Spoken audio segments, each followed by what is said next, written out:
You don't have to lose weight, but if you want to, and you find yourself struggling and starting over again and again, you've come to the right place. Hey there, I'm Dee, and I have lost over 100 pounds, and it only took me 20 short years.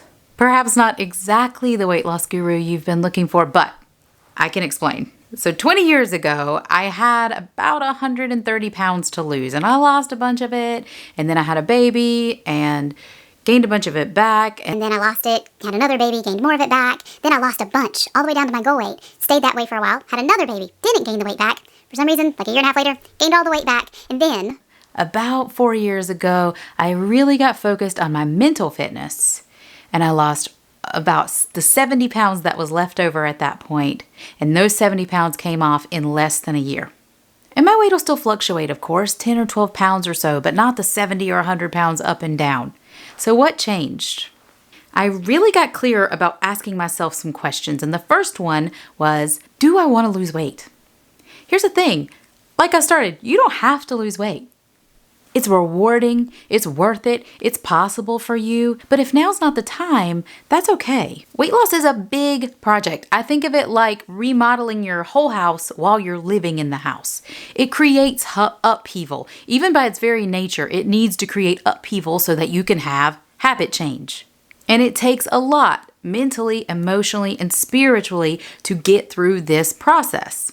And anytime you're saying yes to a big project like weight loss, you're saying no to something else. So it could be that for you right now, you have other health goals. And this can help you feel peace about it, because what you'll know then is, I'm getting to it. I am a person who does a great job prioritizing. And right now, this is not my priority. I guarantee you, when you come back to your weight loss goal with a clear head and ready to pursue that goal with focus, you'll be unstoppable.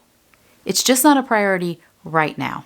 I post this kind of content every single week about weight loss and mindset and success. So if you're into that kind of content as much as I am and you want to stay inspired and motivated, definitely subscribe. But let's say that you're like, it's time, it's my time, but you're struggling with a lot of shame. I've been there. I get that. I felt during those times I was going up and down, I felt like I was letting myself down.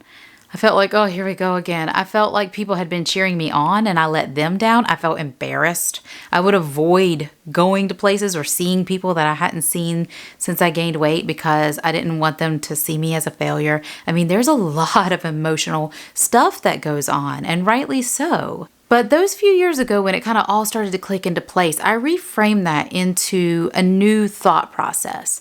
And when my mind would go to that shame place, I would make myself think instead, what is the lesson for me here? What does God or the universe have for me that I haven't yet learned? Because there's always some opportunity. There's always something. I've always found that there was some food allergy, some metabolic thing holding me back, some behavioral thing I hadn't dug out, some trauma I hadn't recovered from, something that was holding me back, that when I resolved that thing, it didn't just help me with my weight loss. Yeah, it did. But totally secondarily, it would help me in my life. It would help me feel happier. There was a lesson there that this was a symptom of, but this thing and unlocking that lesson would just open up doors in my life. So what is the lesson for you here? And then adopt a beginner's mindset. Beginner's mindset is a Buddhist concept that basically means to bring a whole new perspective to something. Weight loss is one of those things that everyone has an opinion on. Everyone's an expert.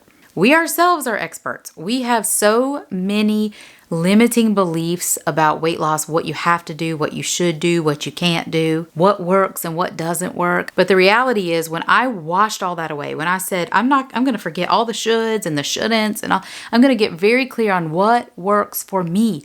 How can I do this in a way that I actually enjoy it? How can I create a lifestyle that I'm in love with that also helps me be healthy?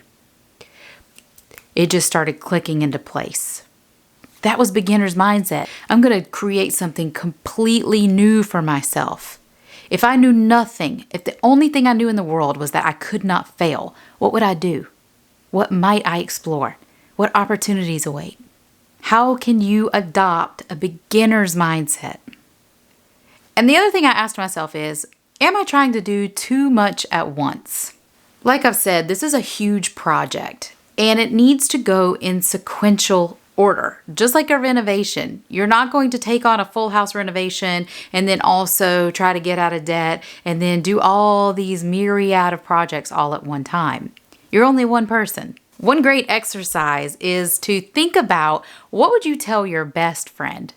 If your best friend had your exact same situation and you knew everything you know right now, what are the 3 things you would say to your best friend are the 3 easiest, lowest hanging fruit that they could do to change that would make the biggest difference for them? Then just do those 3 things. Just those 3. Beginner's mindset, right? Not all the other things and the working out at 5 a.m. and the cycle class. Those 3 things. We have to start really small, knowing that when you start really small, that is not the slow way. A lot of people say, well, I want to do that, but it'll be too slow for me. That's not the slow way. The slow way is stopping and starting and stopping and starting. Those 70 pounds I lost in less than a year is because I just took little chunks, 3 things at a time, and all of a sudden it was a snowball effect. When you get really clear that you actually want to lose weight, that you've dug out what the lesson is here, why you keep having to stop and start, and why this time is going to be different, and what you're meant to be learning. And you look at it from a beginner's mindset, and you let go of all the shame and all the old baggage, and really think, if I were just starting this out, the only thing I know is I cannot fail. What would you research? What would you read? Who would you talk to? What would you do differently? What perspective would shift? And if you ask yourself constantly through the process, what's the smallest thing I can do to have the biggest impact? And am I doing too much? And you make sure that you're keeping it very simple. I know that you will find that you can absolutely do this. Click here if you want to see what losing 100 pounds taught me about setting goals. Make sure you subscribe before you leave. Give this video a like. Leave me a comment. I answer all my comments. I do appreciate you so much. And until the next one, be well.